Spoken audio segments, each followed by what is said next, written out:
आपका subconscious mind कितना amazing और मिस्टीरियस है यह आप इमेजिन भी नहीं कर सकते। यह आपकी बॉडी का सबसे पावरफुल पार्ट है। ब्रिंग मी फैक्ट के आज के इस एपिसोड को देखकर आप अपने सबकॉन्शियस माइंड की लिमिटलेस पावर का अंदाजा लगा पाएंगे। इस वीडियो में हम जानेंगे हमारे सबकॉन्शियस माइंड के बारे में अमेजिंग साइकोलॉजिकल फैक्ट्स। तो चलिए बात करते हैं आज के इस टॉपिक की और शुरू करते हैं आज की ये वीडियो।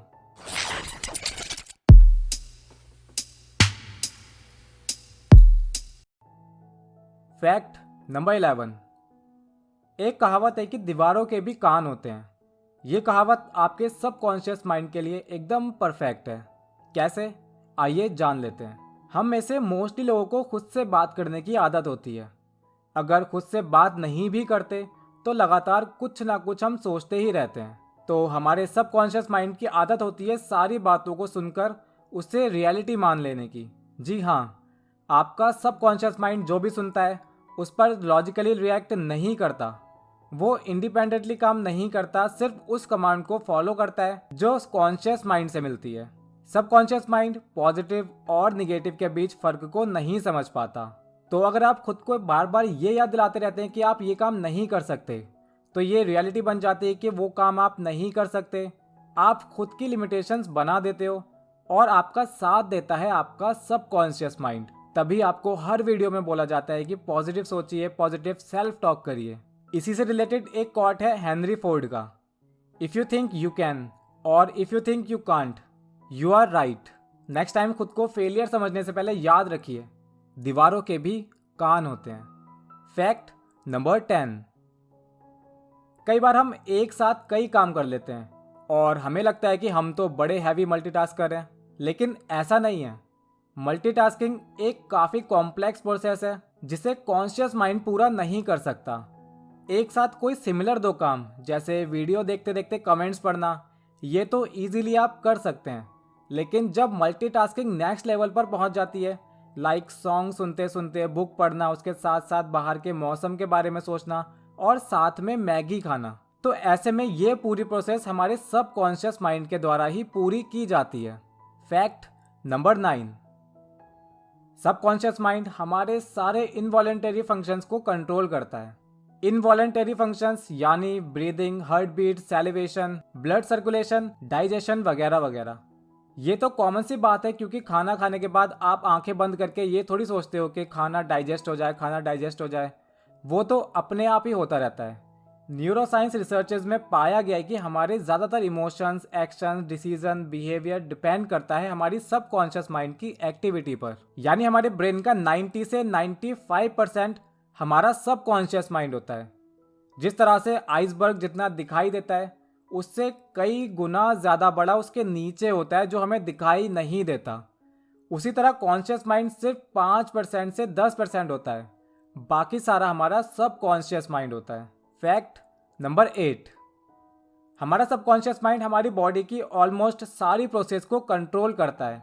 स्टिल वो कभी रेस्ट नहीं करता, ब्रेक नहीं लेता या फिर सोता नहीं है। सो भी कैसे सकता है?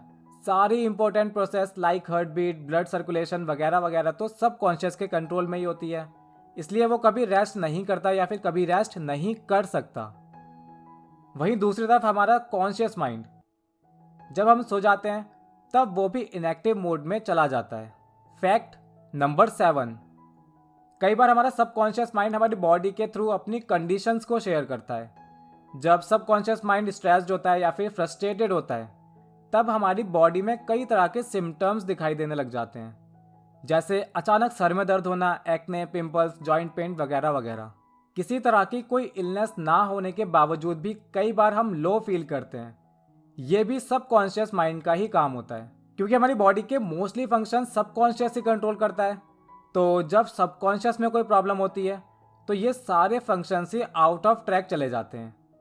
इसके बारे में अगर आप डिटेल में जानना चाहते हैं तो डिस्क्रिप्शन में लिंक है, वहां से आप पूरी वीडियोस देख सकते हैं कि कैसे हमारा ब्रेन बीमारियां बनाता है।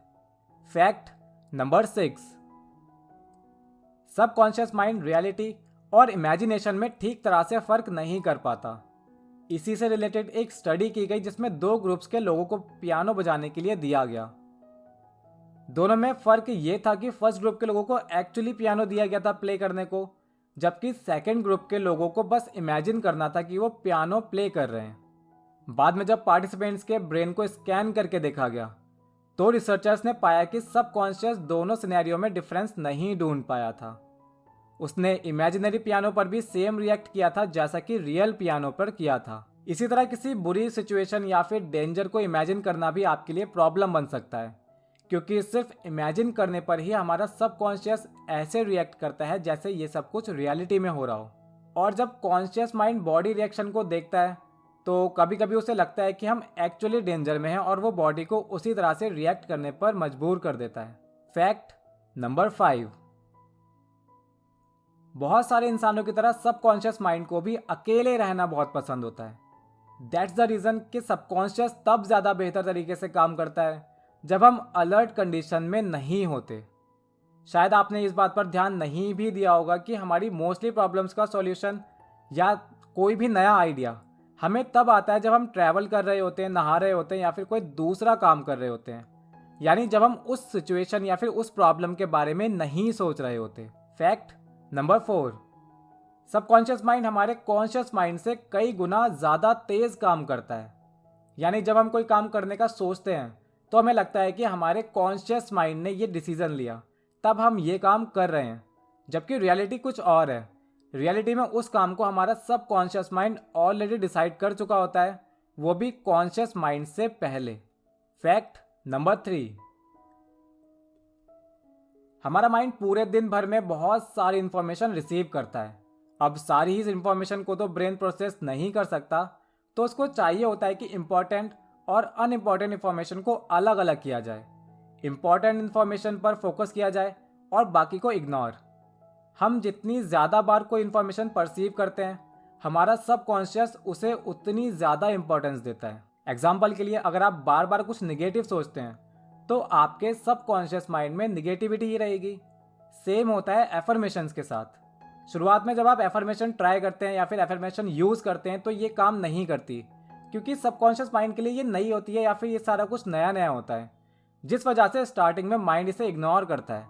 लेकिन जब बार बार पॉजिटिव एफर्मेशन आप यूज़ करते हैं तो वो सबकॉन्शियस माइंड तक पहुंचती है और ये एफर्मेशन धीरे धीरे काम करना शुरू कर देती है और आपको पॉजिटिव बना देती है। फैक्ट नंबर 2, हमारा सबकॉन्शियस माइंड टेस्ला के ऑटो पायलट मोड की तरह काम करता है।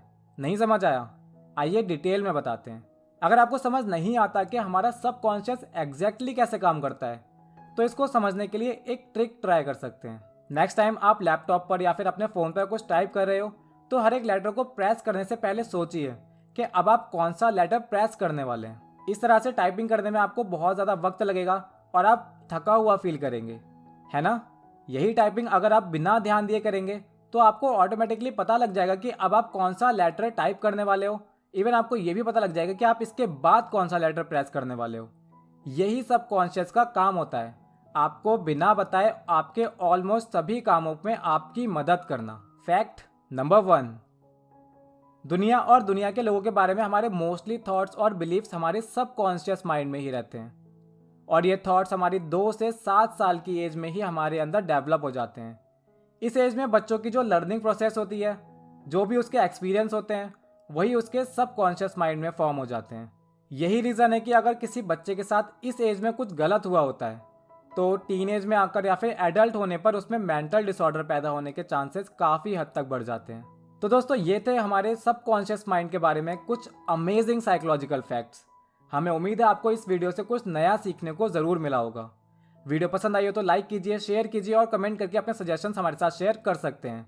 ऐसे ही इंफॉर्मेटिव और इंटरेस्टिंग वीडियोस देखने के लिए जुड़े रहिए द साइकोलॉजी क्लासेस के साथ। हम मिलेंगे आपसे एक नई वीडियो में। तब तक अपना और अपनी मेंटल हेल्थ का ध्यान रखिए और खुश रहिए।